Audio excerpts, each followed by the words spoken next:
जून के महीने में बीजेपी का सियासी शेड्यूल का राजनीतिक पारा बहुत बढ़ने वाला है। पश्चिम बंगाल जैसे बड़े राज्य को जीतने के बाद इस वक्त देश से लेकर कम से कम 5 ऐसे बड़े राज्यों में बीजेपी नेताओं के दिल की धड़कन बढ़ी है, क्योंकि इसी जून के महीने में कईयों को देश से लेकर राज्यों के मंत्रिमंडल में जगह मिलनी है, कईयों को संगठन में कुर्सी मिलनी है, तो कई कुछ ऐसे चेहरे हैं जिनकी तो विदाई भी होगी मंत्रिमंडल से और संगठन से भी। तो क्या नरेंद्र मोदी ने यह तय कर लिया है कि वो फिर से बहुतों को चौंकाने वाले हैं? देखिए दिलचस्प रिपोर्ट।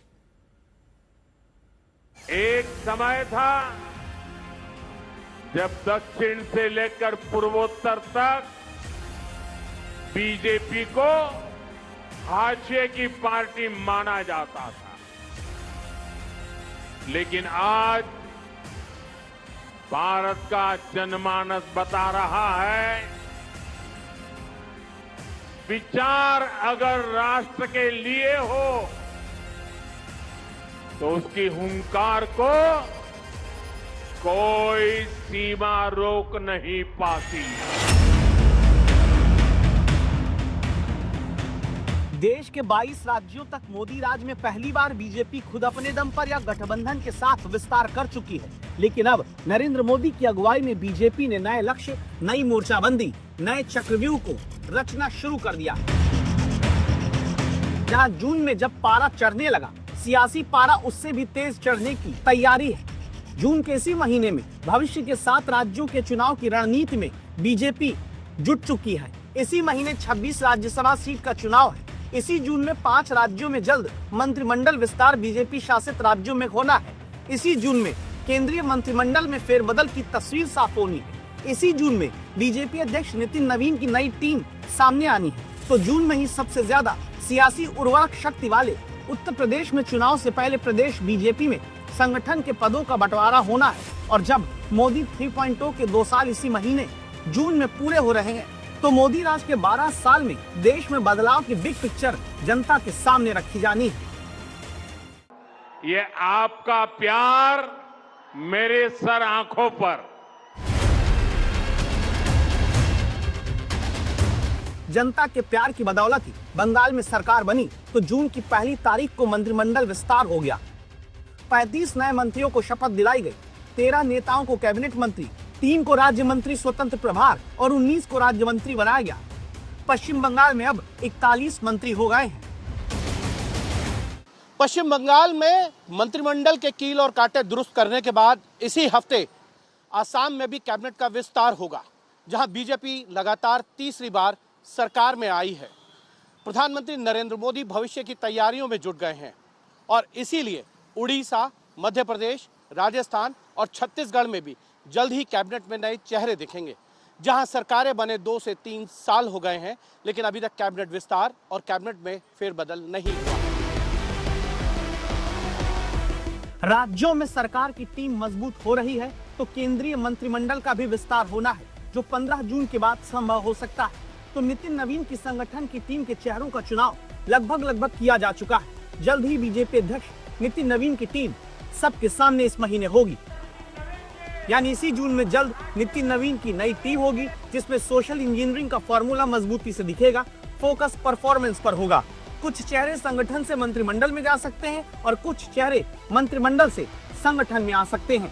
जब जब बात पार्टी के विषयों को आती है, तब माननीय नितिन नवीन जी, मैं कार्यकर्ता हूं, वे मेरे बॉस हैं। पीएम भी जिन्हें अपना बॉस कहते हैं, उन्होंने अपनी नई टीम के ऐलान से पहले जून के महीने के पहले ही दिन अपनी पुरानी राष्ट्रीय टीम की बैठक कर ली। इस बैठक को मौजूदा राष्ट्रीय टीम की अंतिम बैठक माना जा रहा है। अब बस नितिन नवीन की नई टीम का ऐलान बाकी है।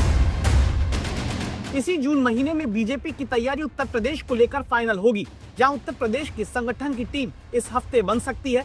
मतलब केंद्र के बाद यूपी का प्लान तैयार है। उत्तर प्रदेश में बीजेपी अपने नए कलेवर में आने वाली है। अगले साल चुनाव है, इसके पहले संगठन में बड़ा बदलाव होगा।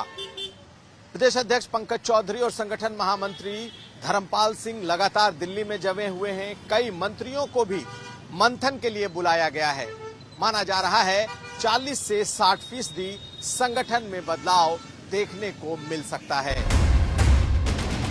तारीख नोट करिए 10 जून। जब चुनाव हारता विपक्ष दोबारा एकजुट होने की कोशिश करने लगा है, तब एनडीए के साथ नरेंद्र मोदी ताकत दिखाने जा रहे हैं।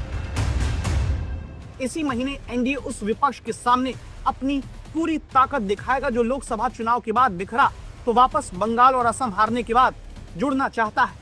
लेकिन तब 10 जून को एनडीए के मुख्यमंत्रियों और उप मुख्यमंत्रियों की दिल्ली में बैठक होनी है, जहां पीएम मोदी को सम्मानित करते हुए एक प्रस्ताव आना है। ये प्रस्ताव नरेंद्र मोदी के लगातार निर्वाचित सबसे लंबे समय तक सेवा करने वाले प्रधानमंत्री बनने पर आएगा। नरेंद्र मोदी लगातार 12 साल से प्रधानमंत्री हैं जो चुनकर आ रहे हैं। मैं जानता हूं नरेंद्र मोदी जी को 2001 से मैं बता सकता हूं, एक भी दिन की छुट्टी नहीं, एक भी वैकेशन नहीं, लगातार जनता का काम करना। मैंने कभी नहीं देखा उनको वैकेशन में। कई बार इनका अनुकरण करने का प्रयास करते हैं तो बीपी बढ़ जाता है।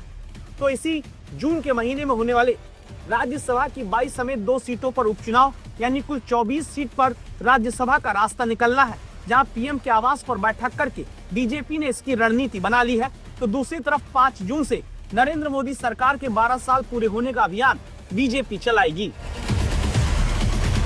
दरअसल आने वाले समय में बीजेपी के सामने चुनौती के रूप में वो राज्य हैं जहां लगातार बीजेपी चुनाव जीतती रही है, जिनमें गुजरात, उत्तर प्रदेश, उत्तराखंड और गोवा हैं। पंजाब में बीजेपी कभी अपने दम पर चुनाव नहीं जीती है। हिमाचल में पिछली बार थोड़े से अंतर से कांग्रेस चुनाव जीत गई थी।